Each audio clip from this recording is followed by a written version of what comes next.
Okay, now that's out the way. So welcome everyone. Thank you for joining the sixth module of the Philea Children Youth Peer Learning Journey that we started at last year. And this is the second session that we'll be having in 2025. So we're really thrilled to kick off May with an important and very timely topic, how truly seed power to youth, and really discuss also barriers to youth participation, both internally, but also partly also externally. But today's discussion is rooted in the inspired work by the Siena Youth Council. And we can't wait to really explore this important topic with you all. But for those of you who may not know me just yet, I'm Alice Forsman, and I'm a program manager here at Philea, where I lead on the Children Youth Network, which is one of the 14 thematic networks that we have within Philea. Before we get started, I would really like to hear from you so we understand who's in the room and a bit about your expectations. So if you can take a moment to join us on this Mentimeter, either you scan the QR code, or you can go to the menti.com and put in this code, and we'll have a quick check-in. So I'll give you a minute to join that before I share it.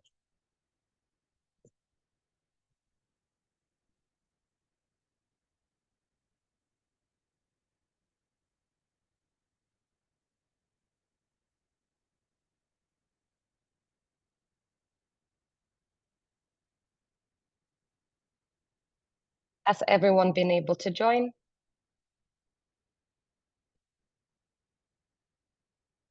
Okay, perfect. Alice, sorry. Yes. Mentimeter is set up on the last question, I suppose. Okay, then I will immediately go to the presenter. Thank you for flagging that. That's what it goes when you start prepping it in advance. Okay, I will present here, and hopefully you'll be able to see my screen as well. If I go to the first, and then we share like this.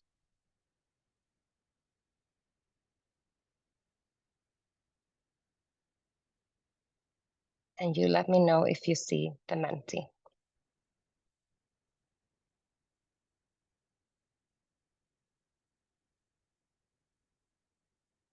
Taking some time to load, apologies.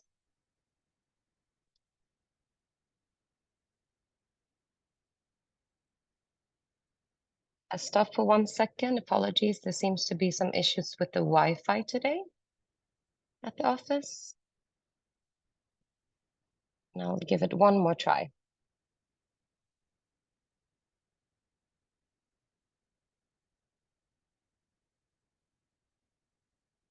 Okay, now it should work.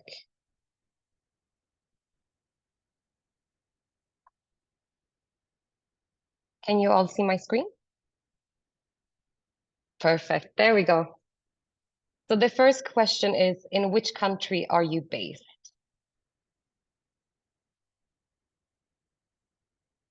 We have Serbia, Spain, Luxembourg, majority in Italy, the Netherlands. I haven't put myself, but I'm based in Belgium for anyone who's interested.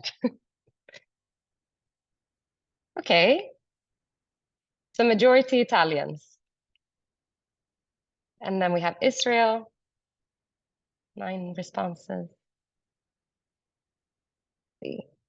Yes. Okay, thank you all for sharing. I'll jump straight to the next question. So which of these would best describe your organization? So foundation, philanthropy, infrastructure organization, NGO, or other? And if you're other, you can also put it in the chat if you feel like it. Mainly foundations, 2 PIOs, 4 NGO. It's a nice mix. Okay, next question. So how many of the previous modules have you attended in the Children Youth Peer Learning Journey? So if it's the first one, this is the 6th. So if it's been 5 before, that would be very impressive. Once again, I'm not feeling it myself, so. This is quite a few for the first one. Well, welcome, we're happy to have you here. And then 3 equally on 2 to 4 and 1 to 2. Okay, I will jump into the next one, which is a very interesting. So why are you joining today's session? So is it to learn practical strategies, to reflect on the shifting power elements, to network or exchange ideas, or if you have any other expectations, whether to hear about the project specifically, you can put that in the chat as well. The three mainly on reflecting on shifting power, some on networking, exchanging ideas, and to learn practical strategies. The majority on reflecting on shifting power. That's interesting feedback. Thank you for sharing. Also an interesting question, which we'll be addressing a bit today, but which barriers to youth inclusion are most common within your organization, you would say? It can be multiple, so you can also put that in the chat, but if it's hierarchical structures, if there is a lack of capacity or even internal will, tokenism, or if there's a lack of youth capacity, something that's come up in the journey so far as well, if there are time and resources constraints. So we see hierarchical structures, also see one on lack of youth capacity, one on time and quite a few on time and resource constraints as well. One on lack of capacity and an internal will. So it's almost a bit of a half-half between the hierarchical structures and the time and resource constraints. I feel it's almost to be expected. Okay, thank you so much everyone for sharing this. It's a good way to start and have a quick check-in. And I will stop sharing my screen, as I hope we can address that towards the end. So thank you for sharing. So before I hand over to our presenters, I just wanted to, because we noticed that there are quite a few people that are joining the peer learning for the first time. So over the past modules that we've had within this peer learning series, we've explored how foundations and organizations are shifting their practices with a focus on either governance or programs to meaningfully involve children, youth within their work. So our aim is quite simple. We want to build a deeper, more effective models of youth participation that are really grounded on working on the ground and very clear examples. So to support this, we're also compiling all the key learnings and recommendations that are all available also on the Philea website, where you find a growing collection of very practical tools and ideas from the previous sessions, as well as the recordings. So I'll drop a link in the chat shortly when you have access to all of this. And towards the end of the journey, we're building essentially a toolbox that you can trial out for youth participation within your organization. But we're especially excited for this discussion also today that is led by our steering committee member Daniele and his colleague Laura at Fondazione Monte dei Paschi di Siena, who will be sharing insights of their experiences with the Siena Youth Council, as I mentioned in the beginning today. We'll also be joined by two of their youth participation experts, which we're excited about, as well as Youth Council member who will be introduced to you very shortly. The presentation will close with a key set of recommendations and practical recommendations that you can apply to your own context. And we'll then open the floor to a longer Q&A session at the end. But if you have any questions as we go along, please feel free to drop them in the chat and we'll definitely get back to that as soon as we wrap the presentation. But with that, I'm delighted to hand things over to Laura, who will kick us off. So please, Laura, over to you. Thank you. Thank you, Alice. Thank you. Good afternoon to everybody. And thank you for introduction and also for the invitation on this webinar on how to seed power to youth. It's really a pleasure for us to be here with you. And so in this afternoon's meeting, we will talk about the experience of Fondazione Monte dei Paschi di Siena for this project. That led to the birth of the Siena Youth Council. The first part of the presentation will be given by me and Daniele Messina. We both work in Institutional Affairs Department of MPS Foundation. Then we are leaving the floor to two young women who work with us in the project and who are experts in youth policies and youth engagement. Mira Manini Tiwari, a young researcher who collaborates with the MPS on the project, and Ginevra Danei from Social Cooperative Generazione T, who is a partner of the project. And last but not least, Matthias Nestore is talking about his experience as a member of Siena Youth Council. So what we are doing is trying to illustrate the project from different point of view, trying to explain the reason that led Foundation to undertake this path, and explaining the genesis and the development, and also the underlining the difficulties and we encountered, and some critical points that we encountered in our path. So let me start with a brief general introduction about MPS Foundation. Fondazione Monte dei Paschi is a banking origin foundation. It was established in 1995. It's a philanthropic institution aiming to promote and support the social and economic development of the territory and the community of Siena. The activity of foundation is strictly related with our reference territory, which is the community of Siena. FMPS works for sustainable development of the community, and it does that concentrating its activities in three main sectors, which are arts and culture, welfare, research, and development. And it does that using different tools and methodologies, like operating activities. We have some direct interventions, then we have some grant making activities, and in some cases we have some hybrid forms of support. I will give you a couple of information about the governance and of FMPS. FMPS has two institutional bodies, a board of trustees, which is the strategic body of foundation, and they design the strategic plans of the entities. It is composed of 14 members who are appointed by the main public and private institutions of the territory, like the municipality of Siena, the universities, and some entities represented in the industrial sector of the area.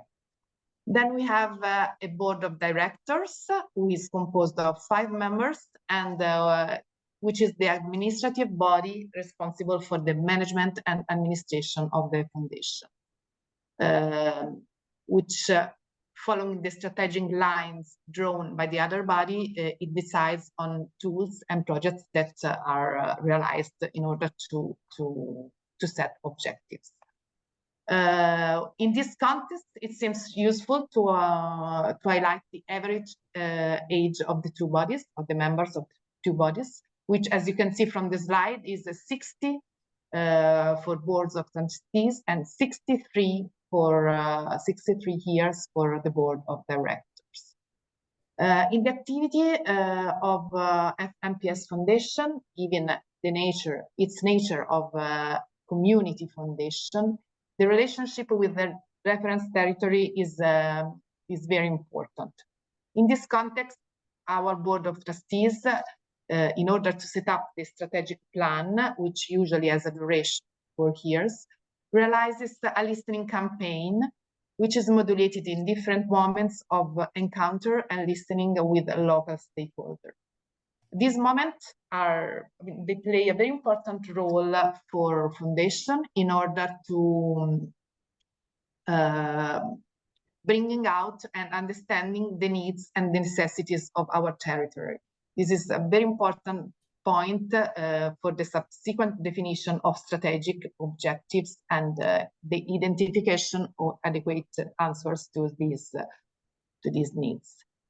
What emerged at a certain point and seems to us very relevant is a limit for foundation for the foundation which is the lack of youth engagement in its policy and activities. We can say this from different points of view, and that, as you've seen, they are summarized in the slide. And I try to explain this to you just with some simple facts. The first one is that youth is not formally represented in FMPS governance. There are no young people, as you can see in our boards, and there are no representatives of the youth of the territory. Youth is involved in FMPS programs, but it is always linked to a kind of opportunism, we could say. We have different programs where youth is involved. We have, for example, we have educational programs, or we have some professional acceleration programs, and we have also other programs where youth are the beneficiary of and the target of our activities, but youngsters are not involved in the listening campaign. So what we could say is, in other words, is that foundations, programs and projects are partially aimed to young people, but what we do not do is listening to their voices, so giving them voice. So what I would like now to stress before giving the floor to Daniele is what is the difference for us that we realized it was like a limit for us between two concepts. The first concept is working for young people, and that's what the foundation has been doing, because we carry out projects where young people are the target. You can think about scholarships, opportunities for professional growth or training, and that's the first concept. The second concept is working with young people. With young people is different point of view. It's this means listening to them, making them part of a path where they can say what their priorities and needs are, and allows them to identify solutions and answer to these problems. So now I leave the floor to Daniele, who will go into more details about the reason for a young youth council. Hi, everyone. I hope you can hear me. So I would love to start explaining or telling to you a metaphor that Bob Wraith used for explaining what is the philanthropy action. And he used the metaphor of a scale with two arms and two plates, in which one of the plates there's liberty and the other there's equality. And it depends on the philanthropic institutions to decide how to put or where to put the weight. Is more important for us to operate freely, to fund the organization that we like, or to stay in our comfort zone, funding or developing the projects that are in line with our comfort or with our programs, or we can be more, we can be bolder, and we can give more importance to equality. Because equality means to give also the voice to underrepresented chunk of civil society, like youngster. And involving youngster is also a tough task, because we know that they are very informal in the way of staying together. They are not inclined to be engaged for long term, and at the same time there's a sort of misconception and prejudice about the attitudes of the new generation. So for us it was important to work intentionally in involving youngster, in trying to engage youngster and empower them, trying to correct the asymmetry that usually affect the relation between philanthropy institutions and civil society organization. On one side, you have a big amount of money. On the other, you have someone who is asking for the money. And so we try, and in our mind was important to try to correct this asymmetry, try to promote peer level of discussion with the civil society, and try to share the power that the foundation, not only for the money, but also for the positioning the society can have. And this was an attempt to seize power, to seize control to a part of the civil society that is underrepresented, but also in which the voice are not so relevant, unfortunately, for the policymaker, for the people that have central role in the society. And in doing this, we try to avoid paternalism. That usually is another critical aspect of the philanthropic relation, in which we decide how the civil society organization should use our money, should develop our projects, etc. We try to avoid paternalism, above all, in respect to a category of people that usually is affected by paternalism in the society of elderly people. And the Siena Council was also an occasion to experiment and to encourage participatory grant-making tools, trying to also giving the chance to the civil society organization, in this case, the youngster, to decide relevant aspect of the project, of the funds, of the strategy of the project, and at the same time to promote trust, to this attempt of ceding power, ceding space, and create the condition for free the youngster in deciding what is relevant for them, is also a way to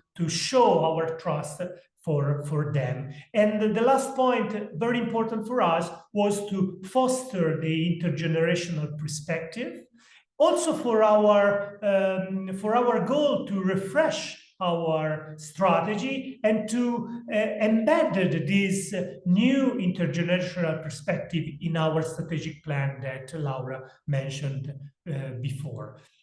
The context was very, I will explain very fastly. We started thinking about models like the youth bank, for example, and thanks to Philea, we discussed with some leaders of a youth bank.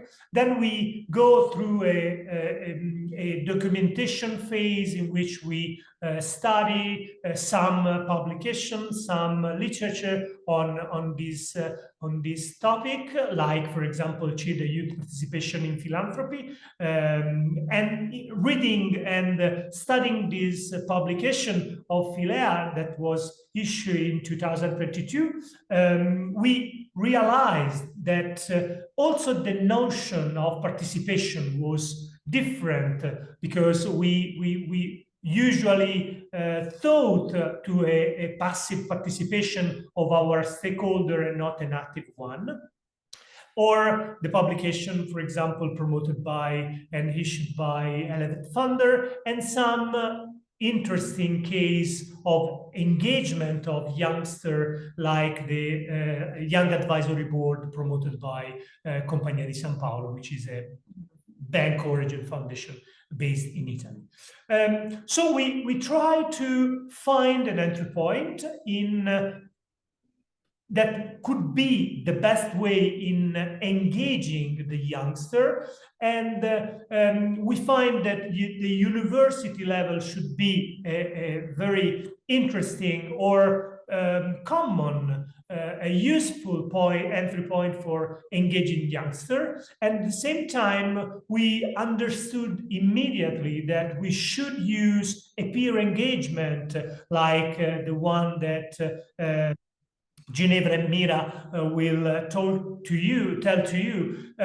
We should use and engage peer for establish the right tone, the same type of communication, and also to use the right leverage in order to touch the critical topics that are relevant for a youngster. And so we engage peer colleagues, and at the same time we try to promote an exploration of the needs at local level in order to invite the youngster to find solution and to develop consistent projects for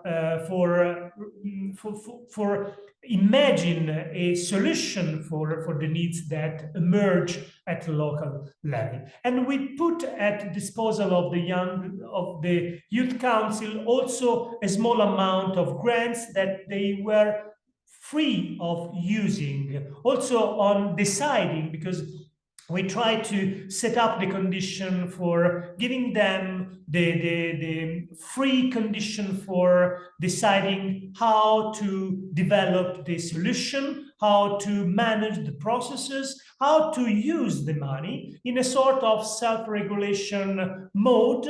And we also give the space for them to set up the governance, their internal governance, like probably Matthias after me will tell to you.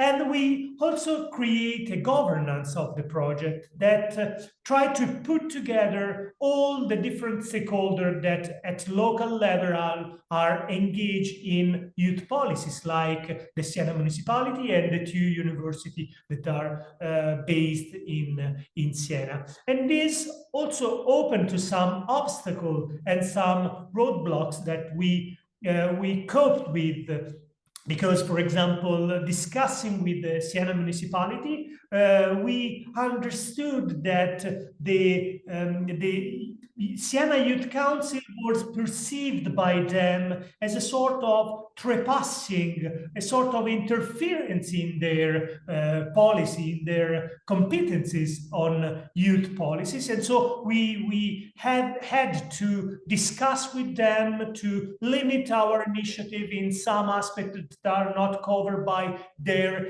intention, and also we try also to invite the group of youngsters that compose the council also to find ways of renewal, of renovation of the council that give the guarantee of more diversity, more inclusion also of different categories, and not only university student. And the last point that I touch is the point of legitimacy. We try to also to foster the capacity of this group of girls and boys to be legitimated in discussing with the other different stakeholders, not only the ones that are in the governance, but also all the group of people that could learn from them, because it's pretty important for us to give to this type of informal group the capacity of learning and spreading the ideas of the Siena Youth Council. And this was my last point, and I pass the baton to Ginevra.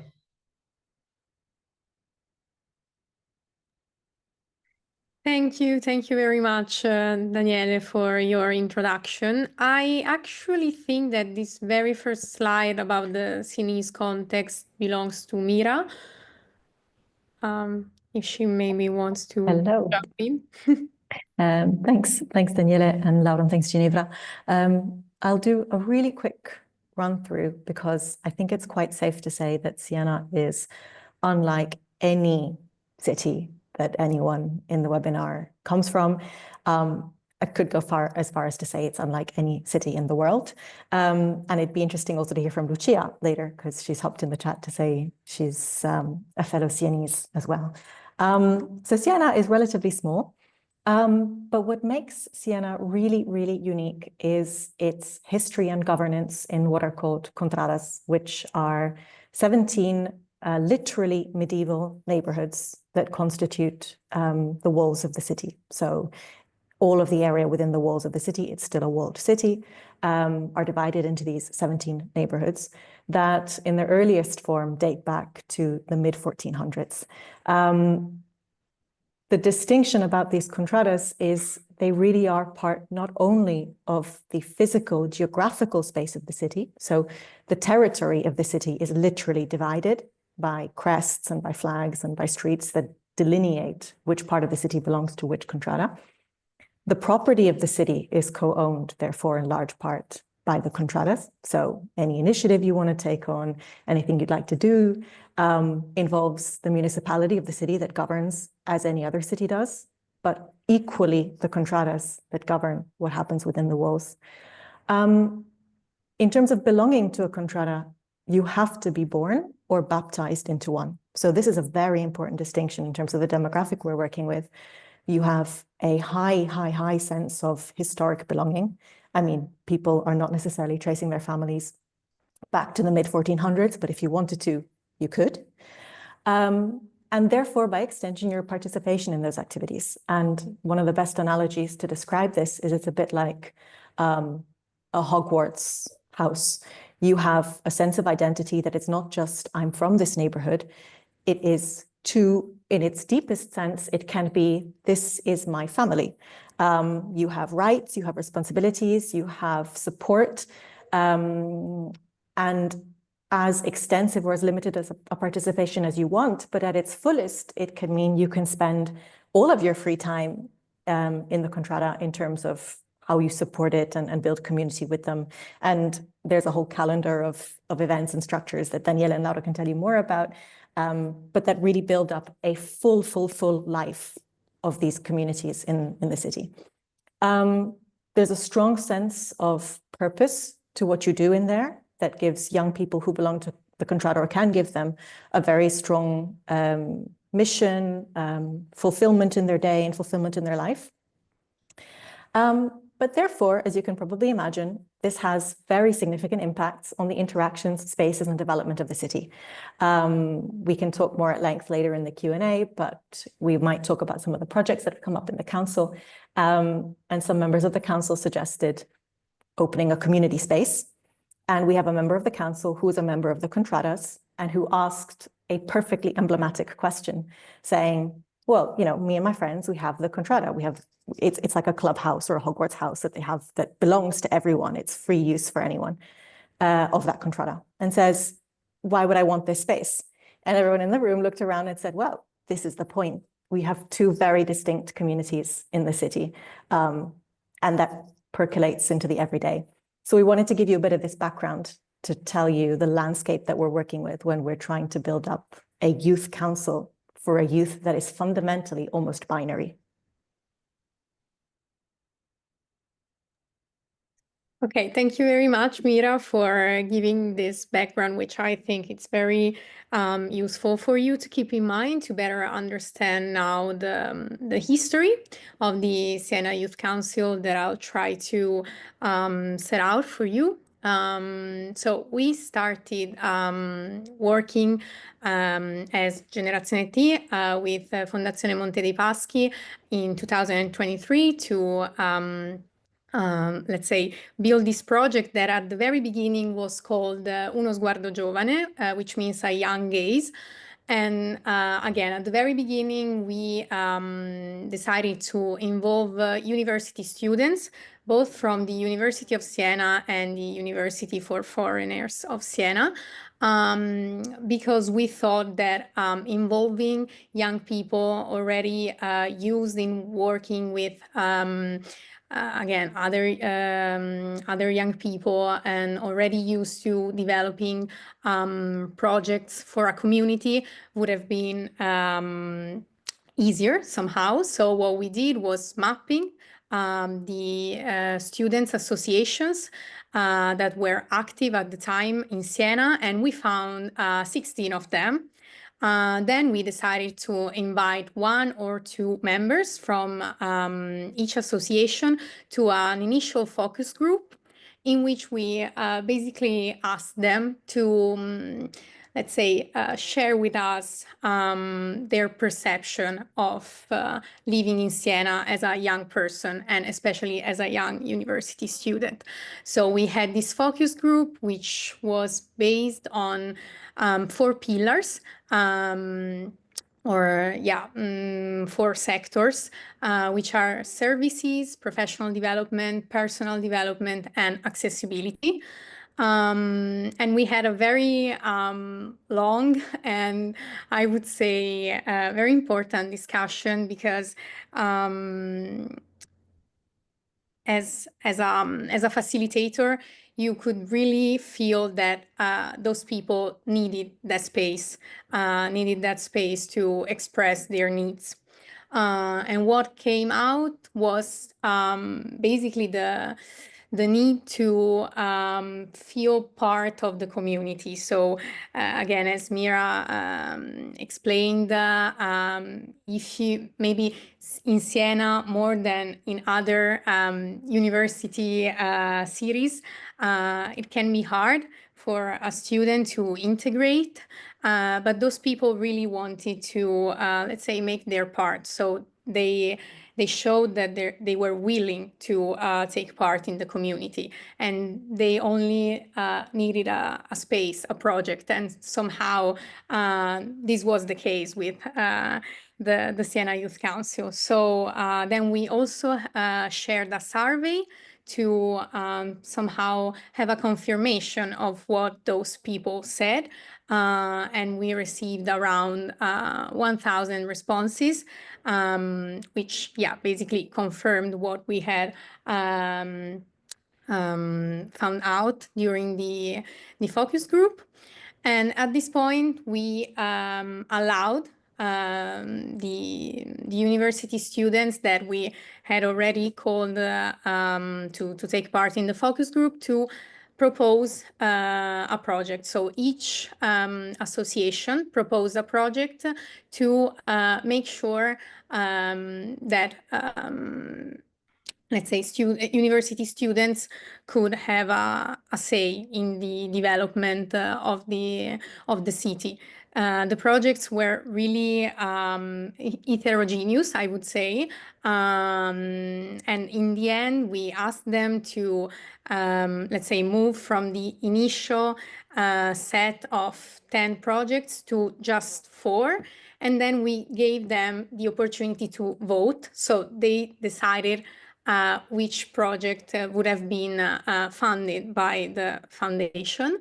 And 2 of them won. And these projects are, just to tell you a little bit about them very briefly. These projects are called Progetto Mecenate, the first one, and it's basically the renovation of an historical garden in the city of Siena, carried out by the students and the community itself. And the other one, as Mira was suggesting before, it's again a community space available not just for co-working, but also for organizing cultural activities. So this was the first, let's say, part of the project, which was carried out in 2023 and the beginning of 2024. Just very quickly, the challenges and recommendations. Thank you. So in the very first phase, we targeted university students. So the needs were very homogeneous.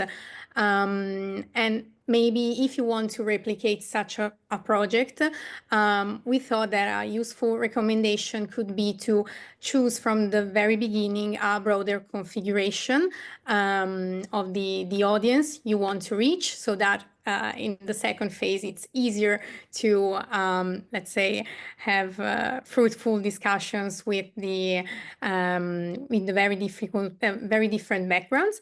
And also, especially in this very first phase, we had a bit of a problem in communicating with one of the 2 universities and the municipality of Siena, as Daniele was suggesting before. Moving on to the next phase, thank you very much. We have the consolidation of the Siena Youth Council. So again, we also changed the name of the project. We moved to a young gaze to the Siena Youth Council. This is the moment in which we realized that we needed to move on from just representing the needs of the university students to representing the needs of the whole young community living in Siena. So we basically opened a call for applications, asking or inviting people aged between 16 and 30 to send an application and tell us what they wanted and envisaged for the future of Siena. And we selected 8 of them. So from last year, we have 8 new selected members and 8 university students from the old cohort, the ones that were more involved in the very first part of the project. Just very quickly, some features of the Siena Youth Council right now are that the membership lasts for 24 months. And every year we have new call for application to, let's say, change just 8 members at the time, so that we don't have a complete new cohort every year, but just 8 of them changing, so that the previous ones can share what the council is doing. And then we also started to give them more and more power to self-organize their meetings, their projects. So myself as a facilitator, I can really tell that we moved from an organization where we used to, for example, find the date in which they had to meet, to just allowing them to do it whenever they preferred. And then every year we give them new financial resources and also individual rewards. And this is because basically every year they have more and more meetings and things to do. So we thought together with the Fondazione Monte dei Paschi that it was really useful to somehow recognize the time they invest in the Youth Council. So Mira later on will tell you more about the objectives we have for the very nearest future. I will just share with you some challenges we faced in this second phase. So basically the most important ones are 3.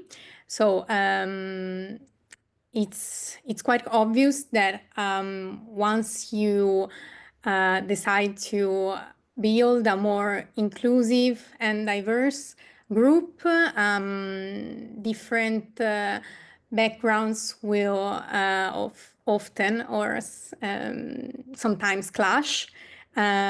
So for sure this year we are facing members that have very different expectations regarding how the council should work, and also regarding how the council should move in the city, so that the stakeholders it should approach and the ones it should avoid. Also, the practical coordination is increasingly difficult because we have both university students and full-time workers.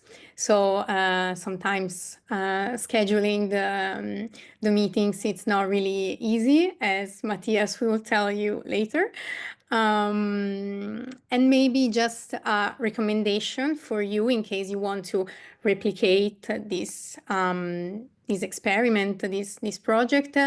Maybe when let's say publishing the call for application, it could be useful to state very clearly the time you expect the candidates to invest in the project. This is something we didn't do last year, but we will surely try to do it in the next call for application so that it's easier for everyone to have more, let's say, homogeneous expectations.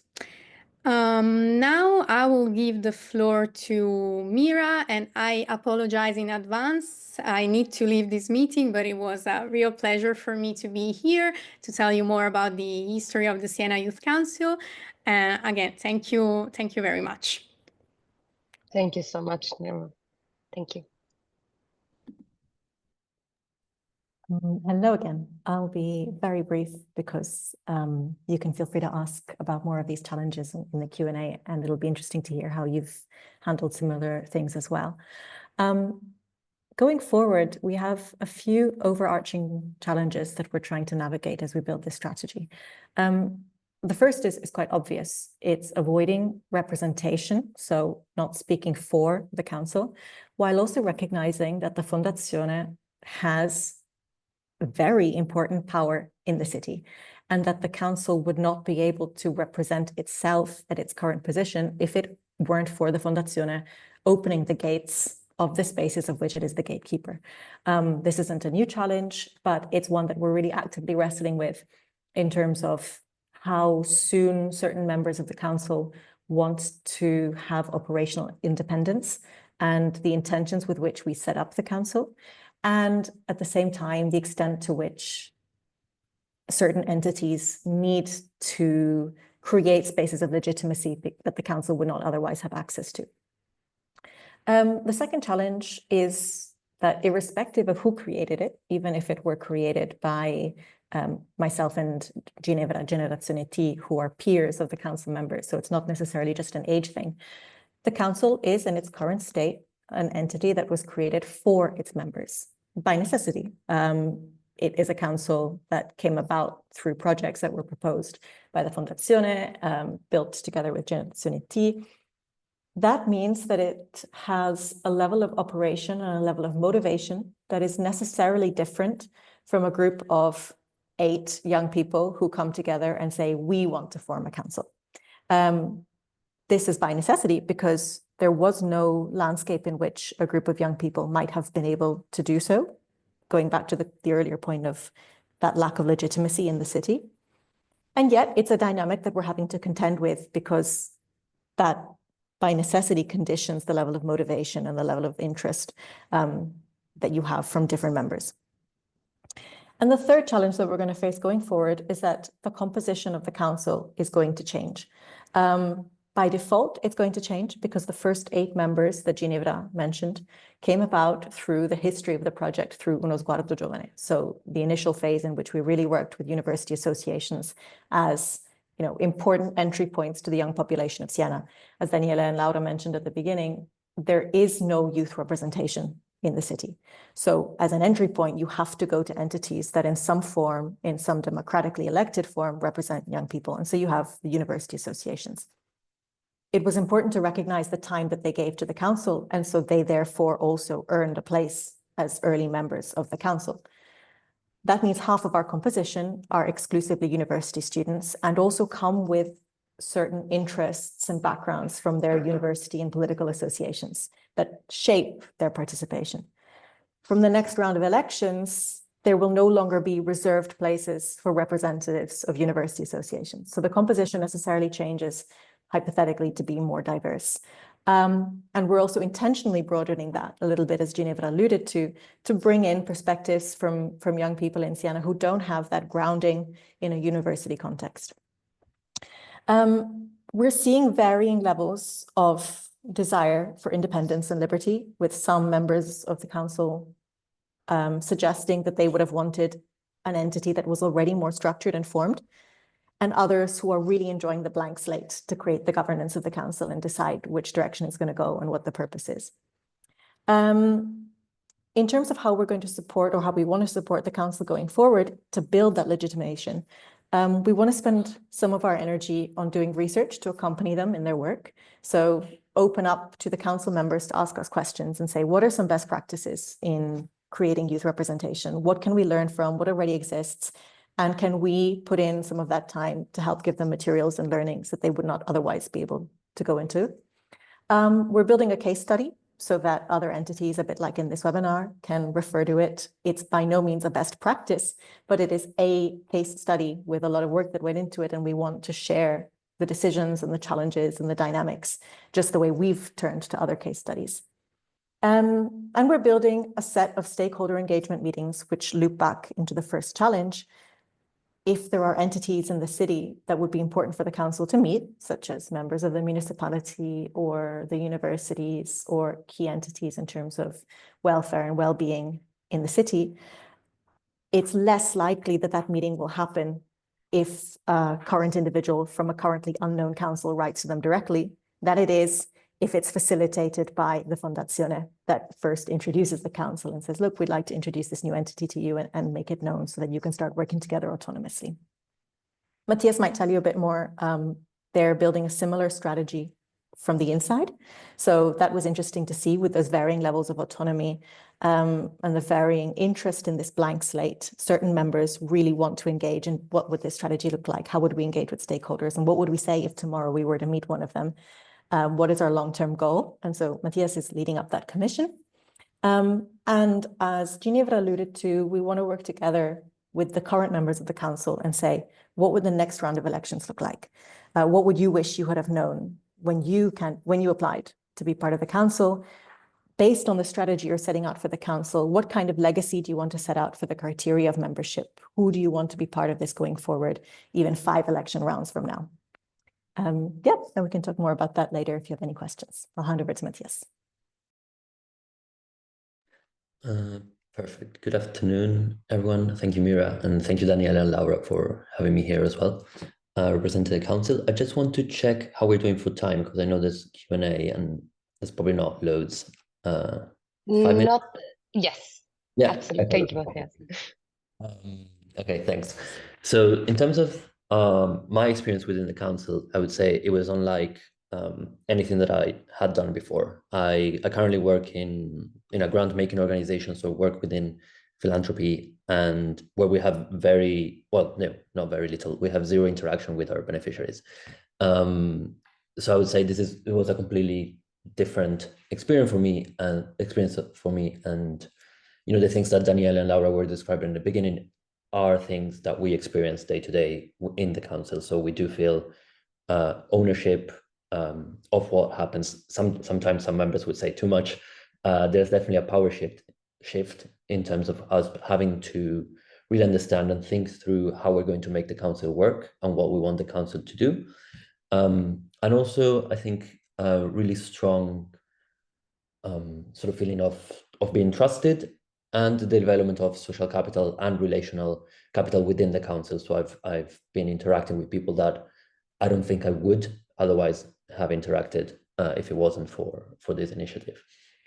And I'll kind of try to summarize. I had 3 slides. I'll try to summarize them in one. I think what the main challenge has been was kind of keeping this balance between what we want the outcomes of the council in terms of programs of the projects that have been funded to be, and the more relational aspects and the kind of power shifting aspects of the council. So how do you make sure that those 2 elements are in a good balance? Sometimes there's too much emphasis on, perhaps initially, at least for the way we were working, there was a lot of emphasis on the programs and the projects that we were developing and what we could achieve. But because of the way the council was structured, it was challenging to make progress on those. You have 16 people that don't know each other and suddenly need to make decisions about how to make something work, meeting not very often. But I think the conclusion that we're slowly moving towards is, obviously we want to structure a bit better the mechanisms within the council, but also understand that the theory of change, let's say, of this initiative is different. So if your goal here for an initiative like this is to create dynamics among youth, to make decisions, to drive change in their communities, and to work with each other collaboratively, then those are being achieved, and the sort of impact equation is made of those relational outputs plus the programmatic outcomes that we may or may not have. And I would argue perhaps that the first part should have a greater weight in an initiative of this, or could have a greater weight in an initiative of this sorts. And I think it was useful to reflect as well in terms of, you know, if you think, okay, if those are my goals, what are the optimal, you know, what's the optimal course of action? Then thinking about, you know, maybe I will have to give up on a little bit of attribution of the impact. Maybe we'll have to give up on how much we can quantify in terms of what we've achieved, but actually say, look, these are the dynamics that we've created within the city, and this is what is now happening thanks to this initiative. I think there's a growing sense of responsibility among council members in terms of understanding that, you know, the foundation is trusting us with this initiative. They've given us not only the grants, but also, you know, they've given us the power to act, and we should reciprocate in really taking the steps to making this function and making this work in the longer term. So I'll pause there, and then I don't know if you're sharing the slides or not, but there's more information on the slides as well.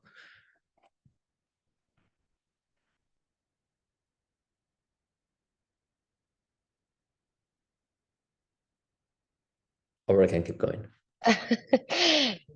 Maybe we can take 2 more minutes altogether, because I know that we're quite limited on time in terms of if we're also going to the key recommendations. So I'm not sure what the next step. Yes, thank you. That would be perfect.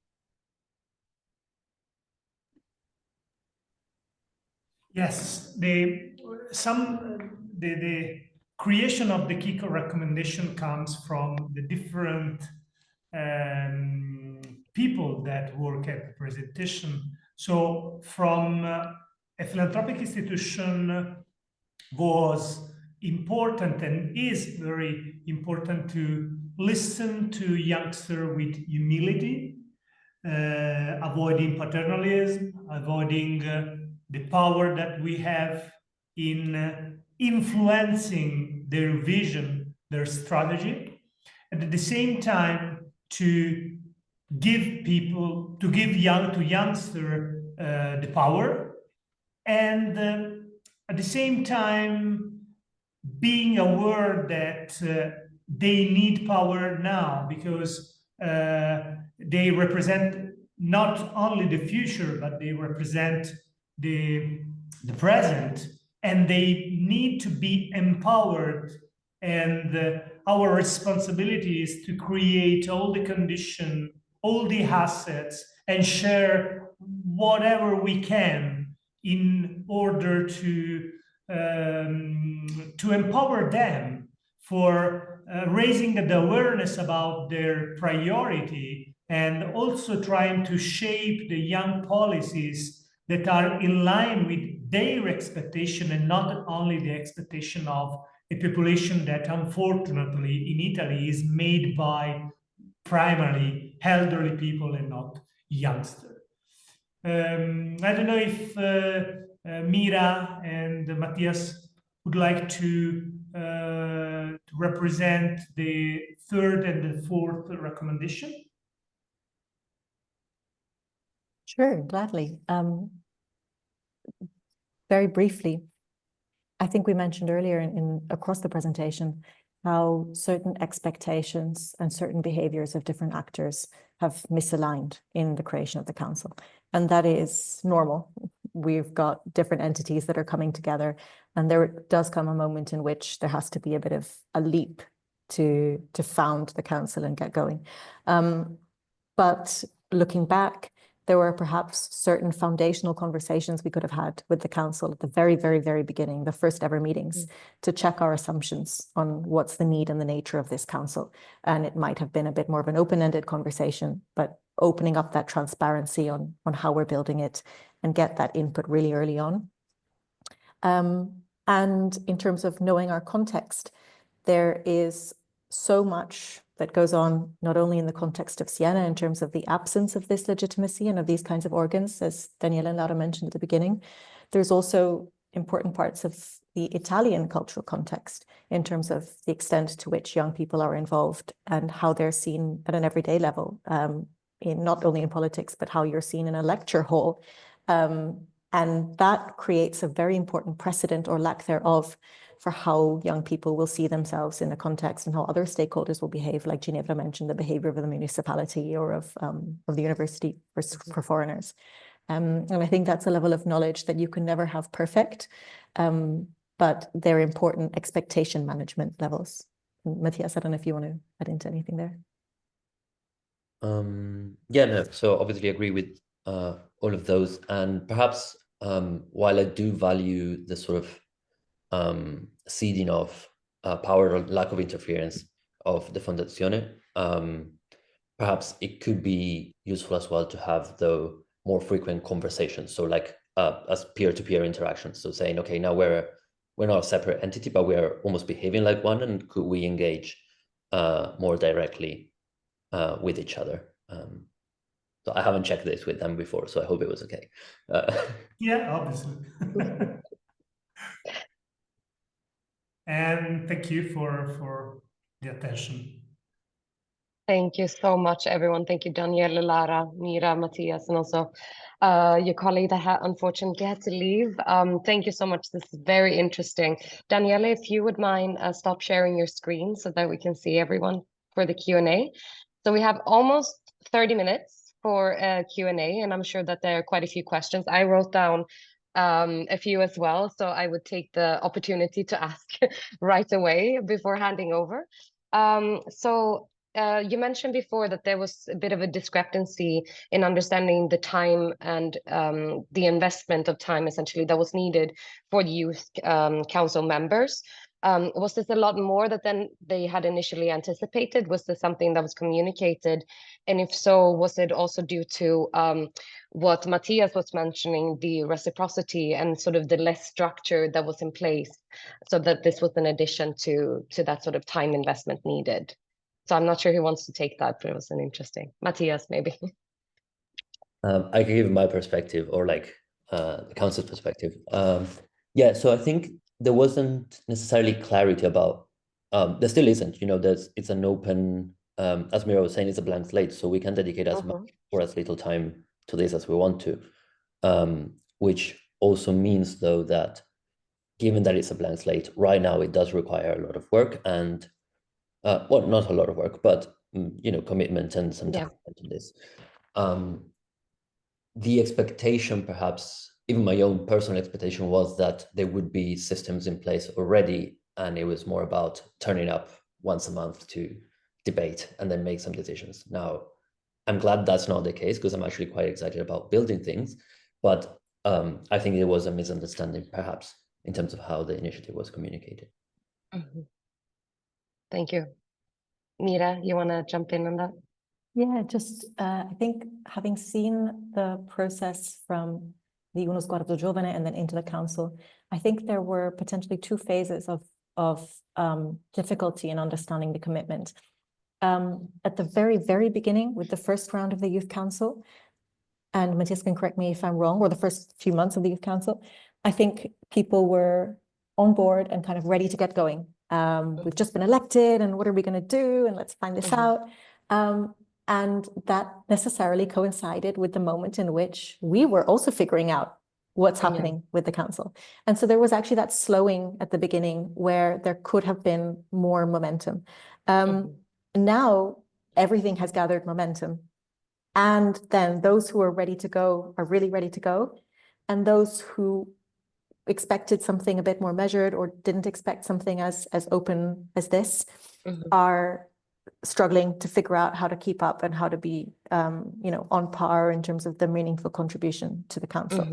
I do think that this round of the council has the toughest job, because they are the ones having to figure out, as Matthias said, what exactly that commitment is, and to specify that in the call for applications would also have been somewhat paternalistic on our part, to say we expect you to give this amount of time, because we have no expectation as creators of the council. Hopefully in this round, the members of the council, given that 8 of them will stay on, have the opportunity to say, we as the 8 members who will stay on this is the type of commitment we would like to see from our peers and the type of commitment that we are ready to match and the legacy we'd like to set for that. And that should hopefully get easier with each election. Thank you. That's very clear, and it's interesting also to see how the different sort of generations of the council will also adapt to the different and new challenges that are coming, which is also going to be the case. So I will hand over to James for European Community Foundations. I see your hand is up. Thanks, Alice, and thank you all for the presentations. Really interesting, and in particular for sharing challenges and the lessons that you're learning from that.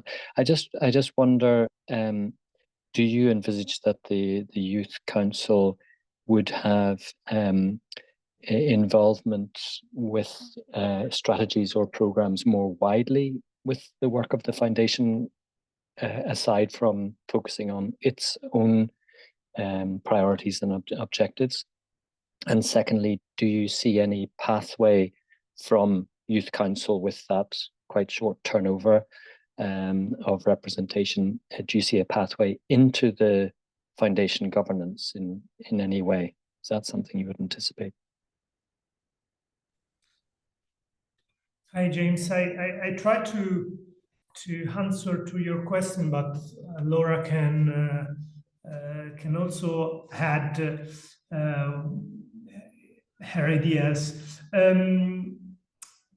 There's an attempt by us to involve the intergenerational perspective which is embedded in the Siena Youth Council in our strategic programs, in our strategy as a foundation. Recently, we had the change of the Board of Trustees, and they are going to plan the new strategy for the mandate, and we would like to, and we are going to create a space of confrontation and a meeting for the Board of Trustees with the Siena Youth Council in order to listen to this part of population, of community, which was out of our radar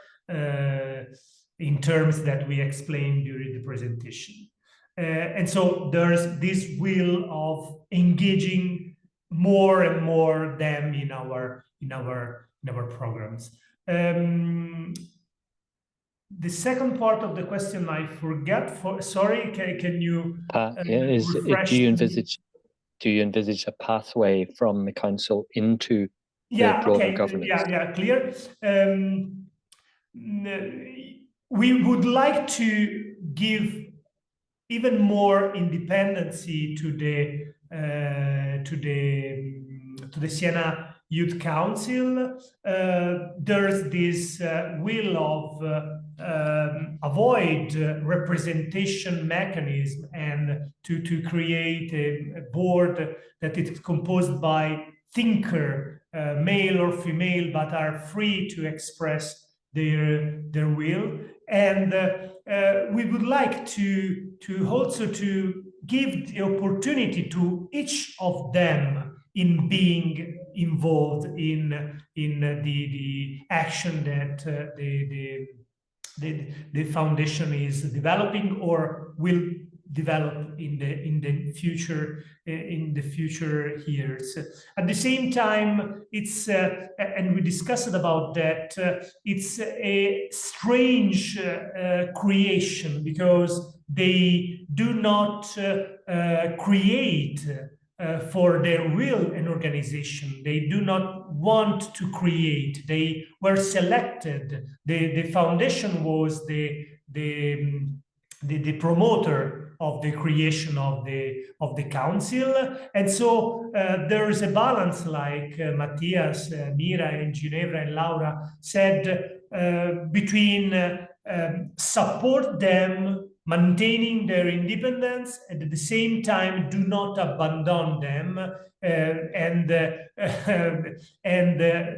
leave them to find, for example, different support from the community. We are trying to create a sort of legitimacy for them, creating some bridge with the important or relevant stakeholder within the community, but we have the difficulty of not push too hard, because we would like that they gain a sort of credibility for what they express and not for what or who is behind them.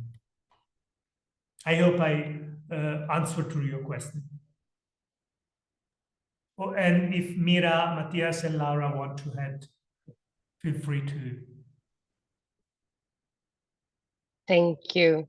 There is a question, or actually two questions in the Q&A by Anna, who writes, "Congratulations for the courage to start and continue this initiative. I would like to hear from you about one, what is more complex, starting or maintaining youth real engagement? And second, has anyone recognized that this initiative is actually putting democracy into real work?" So quite wide questions, but really important ones.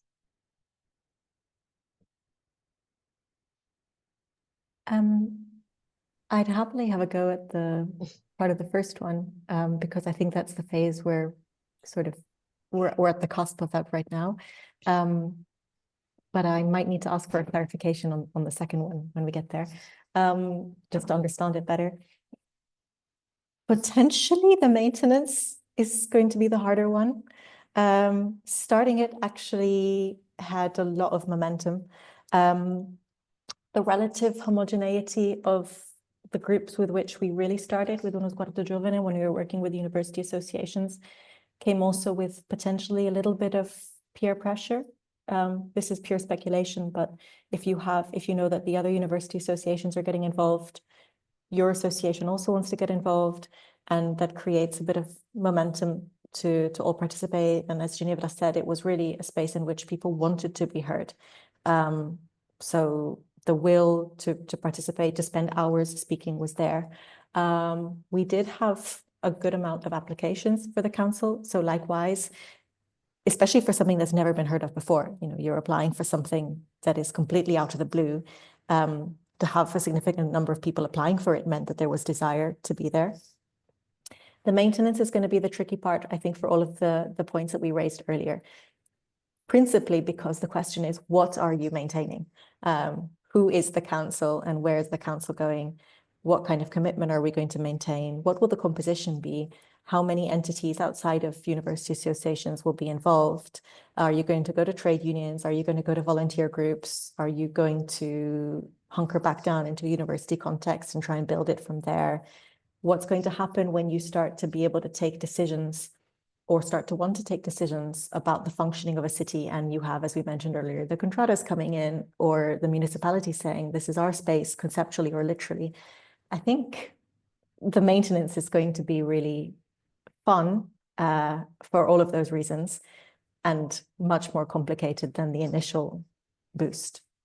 But here, people who have experience in this would like to hear from that, or Matthias, who's kind of looking forward at the next year, and Danielle and Laura, who are planning it.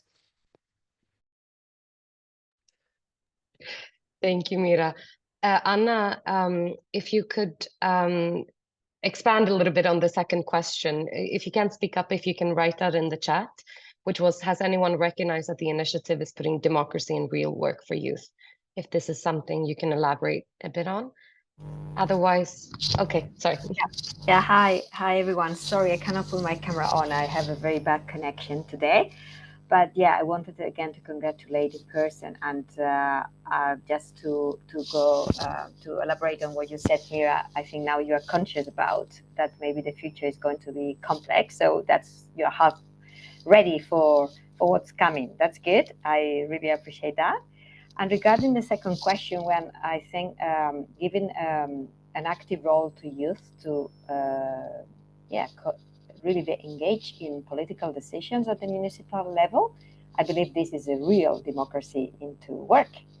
And it's not democracy coming from political parties or other things, but from the civil society. So I felt like wanted to congratulate and see if anyone has seen that from that perspective. For me, it was really clear, and that was basically my thought I wanted to share with you. Thank you. Is that more precise now, my question? Well, my reflection, I would say.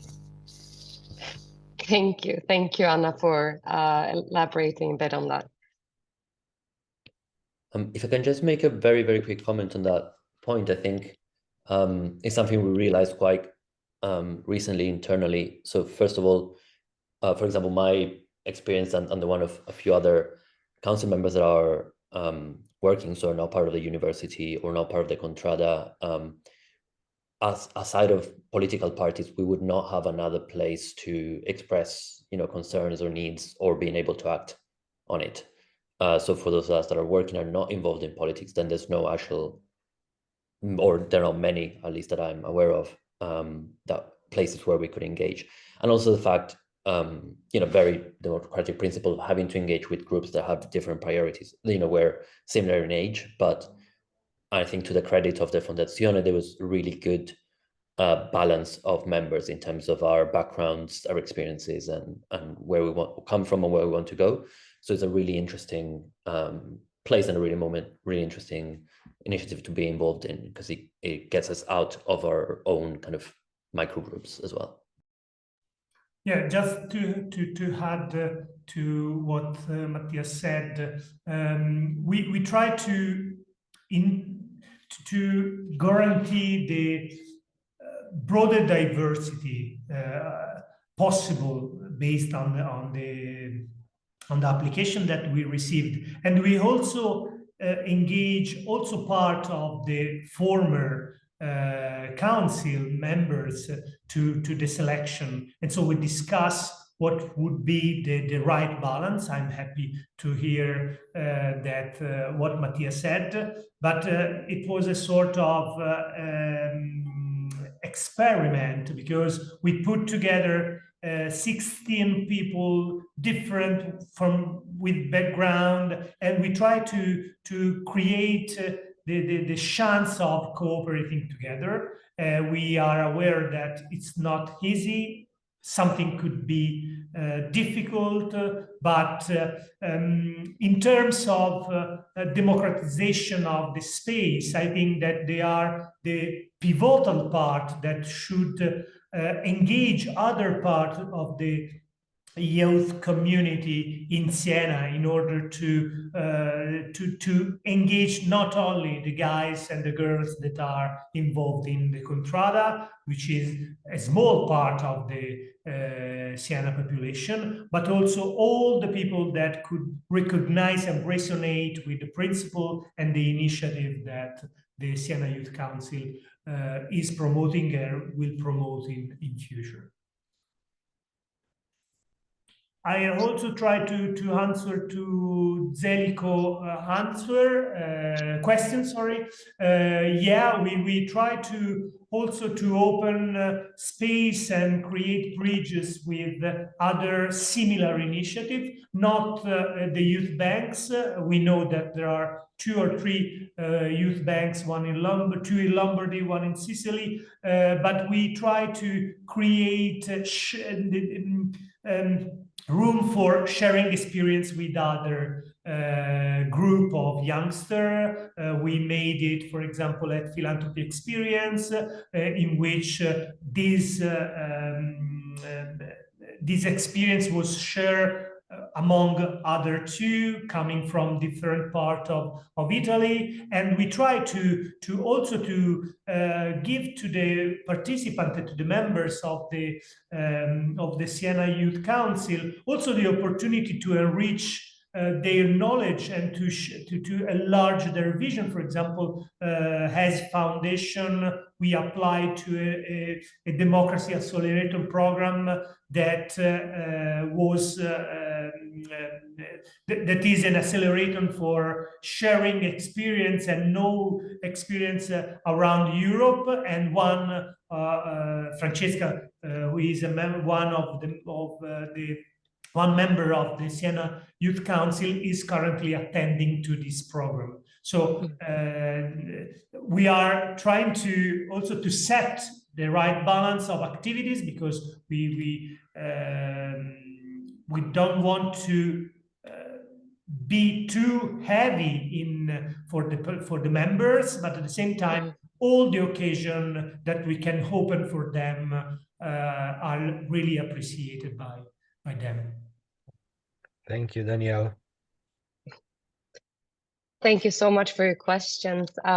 I will jump in with a question to the whole room, if I may take this opportunity as well, because I'm reflecting a bit on the Mentimeter as we had it during the check-in, as this was the first time a lot of people were able to join a module of this learning journey.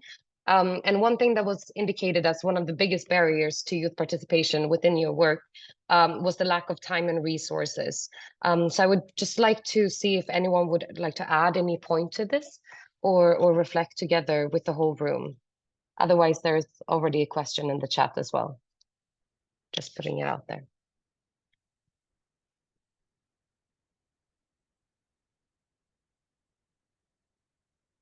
Maybe it's already very straightforward. I'm laughing with the questions just popped into the chat, because this is definitely a challenge. It's really interesting to figure out how this is going to evolve in the council. Partially, Ginevra has been leading the council in the creation of the sort of regulations of the council. So fundamentally, how do you vote on things? How do you decide on things?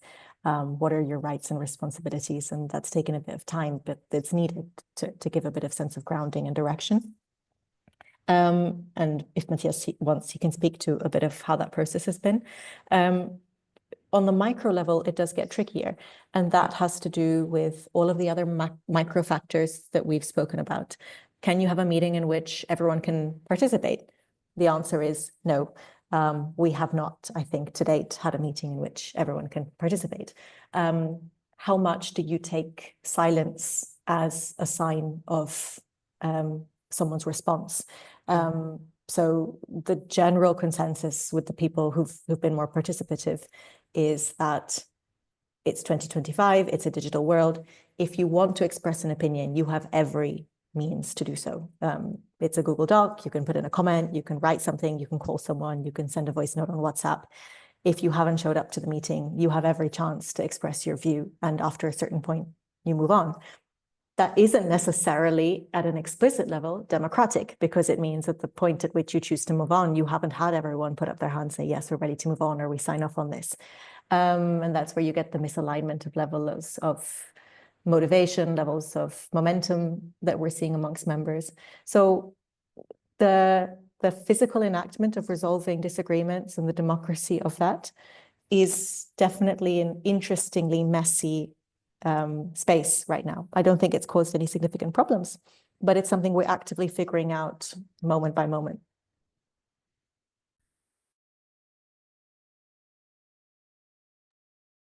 It's a very interesting reply. I can imagine that there is a lot, even getting 5 people in a room together is sometimes quite tricky with the time restraints and people's schedules. Yeah, and deciding on, I mean, even it sounds banal, but there's a regulation on how many people need to be there to vote. Firstly, even getting that many people in is the first challenge. But secondly, we don't currently have a distinction of what is a vote-worthy decision. So it's not clear. There isn't an explicit list of decisions that these are decisions for which we want to make sure this many people are in the room when we're all going to vote. And for every other meeting, there are going to be 10 micro decisions that they're going to decide on. Are we going to take a step on this? Are we going to write this? And just because there hasn't been a big conflict yet doesn't mean there won't be any, because one day there might be someone who says, this should have been a vote-worthy moment. I wasn't there to vote. And it'd be interesting to see what happens there, who takes the ownership. Does anyone else have a question while we still have some time?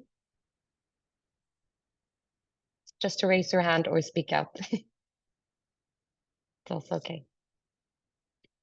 Okay. If not, I would like to just take the opportunity to get a very quick feedback from you. So if we can go back to the Mentimeter just really, really quickly, I promise it will take no more than 30 seconds. I will share it once again on your screen so that you can take a look. Regarding the last question. If you can go back to this Menti. It was the slide I accidentally showed in the beginning, so you've already read the question.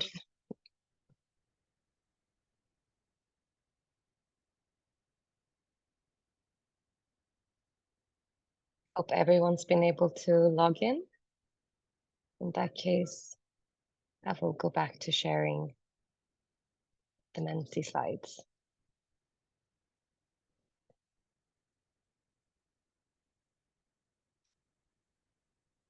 Okay, so the question is, after hearing about the Youth Council today, what really stood out the most to you? It can be either the conversation we had now during the Q&A, or during the presentation, or any of the, let's say, the barriers to youth participation in general. Courage, that's a good reply. Thank you.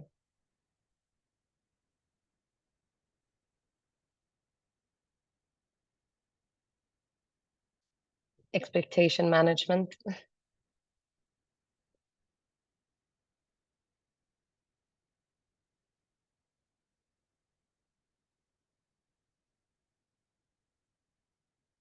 Also a very good one.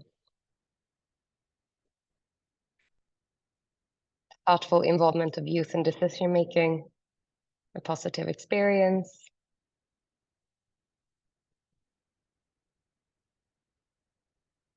Openness and humility of the foundation, and mostly mentioning of the need to share power and take into account this dimension.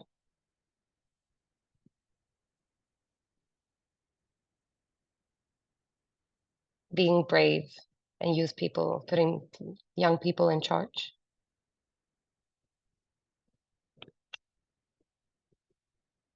Well, thank you all for sharing. Challenges met by the Youth Council as a mirror of those met by any group of the adults working together for the common good. Yeah. Absolutely a big key takeaway. Okay, I'll stop sharing my screen.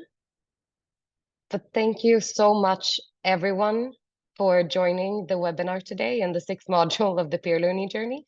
All of the learnings and all the resources that we've discussed today will also be available very soon on the Philea website, where we're collecting also the recording from each and every webinar. So it will all be made available to you all. But thank you so much to Daniele, Laura, Mira, and Matthias for joining us today and sharing about your experiences, and for everyone for taking the time in this afternoon. Okay, thank you so much, everyone. We'll be in touch. Bye-bye. Bye.